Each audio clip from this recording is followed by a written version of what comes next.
octaves, then टॉपरेनियस tried, फिर हमने Mendeleev's periodic table पढ़ा, फिर बाद में हमने मॉडर्न पीरियोडिक टेबल पढ़ा.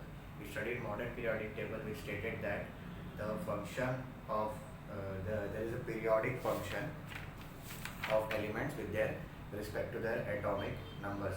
Properties of elements are a periodic function of their atomic numbers. कि मतलब atomic numbers के हिसाब से अगर elements को आप place करोगे तो वो सब एक periodic function लाती है कि एक टाइम पे वो functions को chemical property या physical property एक टाइम पे repeat करने लगते हैं. So we studied the modern periodic table. हमें modern periodic table का मैंने आपको modern periodic table का description भी दिया कि उसमें groups और periods होते हैं. Groups जो होते हैं वो स्टैंडिंग होते हैं, वो वर्टिकल शेप के होते हैं, जो आपके 18 ग्रुप्स हैं. 18 ग्रुप्स है और आपके टोटल 7 पीरियड्स है, जो हॉरिजॉन्टल वे में 7 पीरियड्स है. और तो आपकी एक्स्ट्रा सीरीज है लेंथेनाइड और एक्टिनाइड सीरीज. वही सीरीज को आज हम फिर से पढ़ेंगे कि ग्रुप्स में अलग अलग वेरिएशन, अलग अलग चेंजेस जो होती है वो कोई से भी एस्पेक्ट में किस हिसाब से होती है. सो उसके बारे में आज हम पढ़ेंगे. उसके बारे में मैं आपको डिस्क्रिप्शन भी देता रहूँगा साथ में. It's a descriptive lecture, 2 parts में होगा हर एक वेरिएशन के लिए.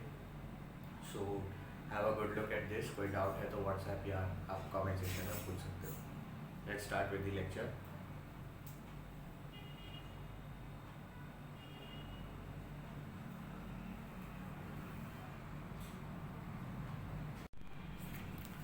So first trend which we have here is groups and electronic configuration. मतलब आपके ग्रुप्स और पीरियड्स में इलेक्ट्रॉनिक कॉन्फ़िगरेशन किस बेसिस पे चलता है.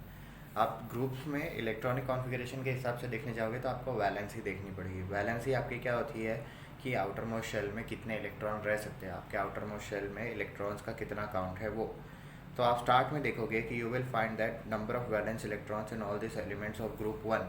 आप ग्रुप 1 में देखोगे वर्टिकल जो ग्रुप है, वर्टिकल कॉलम के हिसाब से जो ग्रुप है, आप ग्रुप 1 में देखोगे जो हाइड्रोजन, लिथियम, सोडियम वाला ग्रुप है, उसमें देखोगे तो आप धीरे धीरे नीचे नीचे जाओगे तो एल्कली मेटल्स का ग्रुप है. फिर बाद में आप दूसरे ग्रुप्स में जाओगे जो आपका बेरिलियम, मैग्नीशियम और कैल्शियम वाला है, जो ग्रुप 2 है. ग्रुप 1 के बाजू में ही आपका हाइड्रोजन का ग्रुप जो ऊपर से नीचे तक है, उसके बाजू में ही बेरिलियम का ग्रुप है, Be से लेके Ra रेडियम तक, ये सेकेंड ग्रुप है.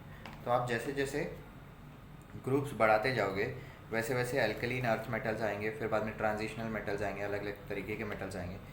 तो there are 2 electrons in the outermost shell. आप ग्रुप 1 में देखोगे तो एक ही इलेक्ट्रॉन है आउटर मोस्ट शेल में. आप ग्रुप 2 में देखोगे तो 2 इलेक्ट्रॉन्स है. आप फिर जैसे जैसे आप आगे आगे जाओगे 7 इलेक्ट्रॉन्स है आपके ग्रुप 70 में, जो फ्लोरीन से लेकर क्लोरीन वाला ग्रुप है आपका जो राइट साइड से जो सेकेंड लास्ट ग्रुप है, सेकेंड ग्रुप है F और TS वाला. तो उसमें देखोगे कि आपके आउटर मोस्ट शेल में 7 इलेक्ट्रॉन्स है, विच प्रूव्स और विच स्टेट्स दैट हमारा जो इलेक्ट्रॉनिक कॉन्फ़िगरेशन का ट्रेंड है, जो आपका electronic configuration valency outer most electrons का जो काउंट है वो ग्रुप्स में लेफ़्ट से लेके राइट तक जाते हो तो इंक्रीज़ होता है, और राइट से लेके लेफ़्ट तक आते हो तो डिक्रीज़ होता है. कि मतलब S ब्लॉक हाइड्रोजन बेरिलियम वाले ग्रुप से आप 1 2 ऐसा जा रहे हो, फिर ट्रांजिशन D ब्लॉक से जा रहे हो, फिर बाद में आप जब एक्सट्रीम राइट पे जाने लग रहे हो तो आपको 7 इलेक्ट्रॉन्स जो है वो आपको आउटर मोस्ट शेल में मिल रहे हैं. by which we can say that electronic configuration of the outermost shell is a characteristic of particular group. However, as we go down a group, the number of shells goes on increasing. कि मतलब अगर आप देखोगे तो groups में भी electronic configuration एक main aspect है, मेन कैरेक्टरिस्टिक है. और जैसे जैसे आप कोई भी ग्रुप के लिए नीचे नीचे जाओगे, मतलब आप ग्रुप के लाइंस को नीचे फर्स्ट सेकेंड थर्ड ऐसे जाओगे तो इलेक्ट्रॉन्स का शेल भी क्या है, इंक्रीज़ होता जाओगे. आप देखोगे कि पहला वाला ही ग्रुप देख लो, आपके पहले वाले ग्रुप में हाइड्रोजन है, सिर्फ 1 इलेक्ट्रॉन है आउटर मोस्ट में. फिर जैसे जैसे आप नीचे जाओगे फ्रेंसियम आएगा, सीजियम आएगा, उसमें इतने सारे इलेक्ट्रॉन्स आएंगे. तो जैसे जैसे आप ग्रुप से नीचे भी आते जाओगे तो आपको पता चलेगा कि जो ग्रुप्स है वो उसमें आप टॉप टू बॉटम जाओगे तो आपको इलेक्ट्रॉन का शेल भी इंक्रीज़ होता हुआ दिखेगा. सेम आपका थोड़ा सा डिफरेंट है पीरियड्स में. जो पीरियड्स आपके होते हैं वो क्या है, आपका हॉरिजॉन्टल पार्ट है. आपके 7 पीरियड्स है, हॉरिजॉन्टल पार्ट आपका पीरियड्स में गिना जाता है, और फिर लेंथेनाइड और एक्टिनाइड सीरीज भी है. You will find out that the number of valence electrons is different in these elements. However, the number of shells is the same.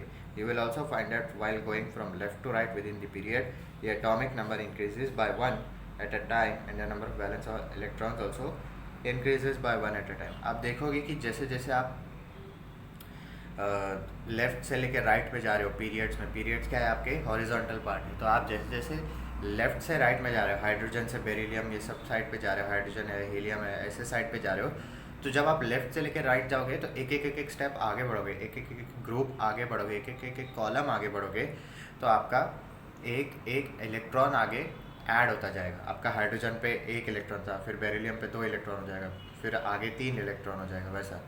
तो ऐसे आप देखोगे कि जैसे जैसे आप पीरियड्स में लेफ़्ट से लेकर राइट पे जा रहे हो तो एटॉमिक नंबर तो इंक्रीज़ हो ही रहा है, पर हर एक टाइम पे इलेक्ट्रॉन्स जो है वैलेंस शेल में वो भी इंक्रीज़ हो रहे हैं.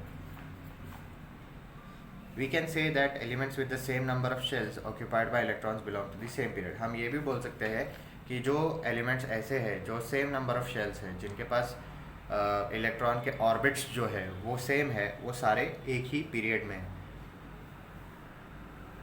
फिर कुछ एलिमेंट्स जो है सेकेंड पीरियड में जो है, लिथियम है, बेरिलियम है, बोरॉन है, कार्बन है, नाइट्रोजन है, ऑक्सीजन है, फ्लोरॉन है, नियॉन है, ये सब 2 शेल्स में है, मतलब कि आपका सिर्फ 2 ऑर्बिट्स बन रहा है. फिर एलिमेंट्स जो है थर्ड पीरियड में उसके 3 ऑर्बिट्स बन रहे हैं. इस हिसाब से आप कंफर्म कर सकते हो कि अगर आप देखोगे कि सेम शेल वाले जो इलेक्ट्रॉनिक कॉन्फ़िगरेशन के एलिमेंट्स है, सेम शेल है इलेक्ट्रॉन्स में, एटम्स में, एलिमेंट्स में, तो आपका लेफ़्ट से लेकर राइट तक जाओगे तो हर एक शेल फिल होता जाता है. कि मतलब write down the electron in the modern periodic table, electrons are filled in the same shell while going along a period from left to right, and the beginning of next period a new electron shell starts filling up. मतलब आप period में देखोगे तो left to right जाओगे, as usual आपका period जो है horizontal है, तो आप लेफ़्ट से लेके राइट जाओगे तो आपको दिखेगा कि सारे सेम शेल वाले एलिमेंट्स हैं. मतलब अगर पहले वाले के 2 ऑर्बिट्स है तो लास्ट वाले के भी मोस्टली 2 ही ऑर्बिट्स है, तो 2 ही ऑर्बिट्स है. तो आप और फिर जैसे ही आप पीरियड से नीचे झुकोगे, मतलब एक फर्स्ट पीरियड आपने देखा, फिर सेकंड पीरियड पे जब आप जाओगे तो एक शेल और ऐड हो जाता है.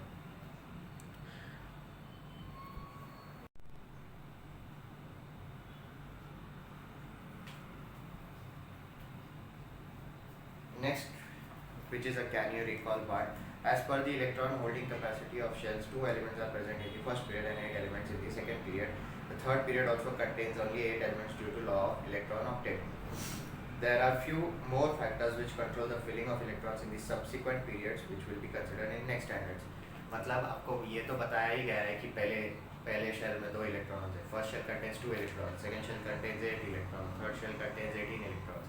ये शेल्स की बात थी. पीरियड्स में आप देखने जाओगे तो पहला पीरियड आपका 2 इलेक्ट्रॉन देता है, दूसरा पीरियड आपका 8 इलेक्ट्रॉन देता है, तीसरा लॉ ऑफ ऑक्टेट के हिसाब से, मतलब कि आप लास्ट ऑर्बिट में ज़्यादा से ज़्यादा 8 इलेक्ट्रॉन रखते हो तो उसके हिसाब से, या लॉ ऑफ ऑक्टेट के हिसाब से आप सिर्फ 8 इलेक्ट्रॉन रखते हो. अगर आपको लॉ ऑफ ऑक्टेट नहीं पता तो आप गूगल भी कर सकते हो, या आप मुझे व्हाट्सएप या कमेंट सेक्शन में पूछ लेना, मैं बता दूँगा उसमें. तो लॉ ऑफ ऑक्टेट के हिसाब से आप ज़्यादा इलेक्ट्रॉन भर नहीं सकते क्योंकि उसका एटॉमिक नंबर उतना ही है, तो इसलिए आप लास्ट शेल में 8 ही इलेक्ट्रॉन रखते हो. That is the modern periodic table has proved useful for study of elements. तो आपने देखा अभी ये लेक्चर में कि पीरियड्स और ग्रुप्स के हिसाब से इलेक्ट्रॉनिक कॉन्फ़िगरेशन कैसा चलता है. अब आप नेक्स्ट पार्ट में डिस्कस करेंगे कि और कौन से पर्टिकुलर डेफिनेशन होते हैं और कौन से पर्टिकुलर कैरेक्टरिस्टिक्स होते हैं जिसके हिसाब से पीरियड्स और ग्रुप्स में वेरिएशन या चेंज आता है. See you in the next part.